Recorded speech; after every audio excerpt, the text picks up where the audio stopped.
এটা অনেকে কষ্ট নিবে। এরপরও বলি, খেয়া আপু আমার একটা স্ক্রিনশট পাঠাইলেন প্রোগ্রামের আগের দিন, যে বলে ভাইয়া আমি চাই না আমার কারণে আপনার ক্ষতি হোক, প্রোগ্রামটা লাগে বন্ধ করে দেন। দেখেন, কনসার্ট তো অনেকের পছন্দ হবে না, তাই না? যার পছন্দ হবে আসবে, যে হবে আসবে না। একটা ছেলে মাথায় টুপি আছে, মুখে দাঁড়িয়ে আছে, সে ওই আমি যে পোস্টার দিয়েছি এর মধ্যে তো একজন মেয়ে, বাকি দুই পাশে চারজন পুরুষ, এসে কমেন্ট করছে একটা নারী চারটা পুরুষ, চারটায় মিলে একটারে টপাটপ টপাটপ টপাটপ। স্ক্রিনশটটা এখন আমার ফোনে আস। আমি বললাম যে এইগুলো এটা এত কঠিন, আমি বললাম আপু প্লিজ আপনি এগুলো পড়েন না, আপনি কালকে আসেন দেখেন কি হয়। এরপর তো অনেক লোক এসছে, ভালো হয়েছে।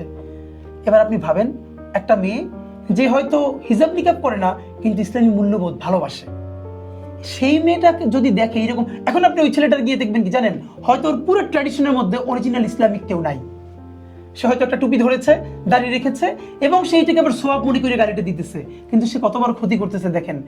আজকে এই খেয়া আপু যদি এটাকে পার্সোনালি নেয় এবং এই ছেলেটাকে পুরো একটা রিপ্রেজেন্টেশন হিসেবে নেয় আলেম সমাজের, তাহলে বাংলাদেশের ইসলাম মুসলমান আলেম সমাজের কাছে ব্যাপারে তার কি মনস্তত্ত্ব তৈরি হবে বলেন? তাহলে এইরকম হাজার হাজার মেয়ে রাইট। এই মনস্তত্ত্ব নিয়ে আপনি এখানে কিভাবে দিন কায়েম করবেন?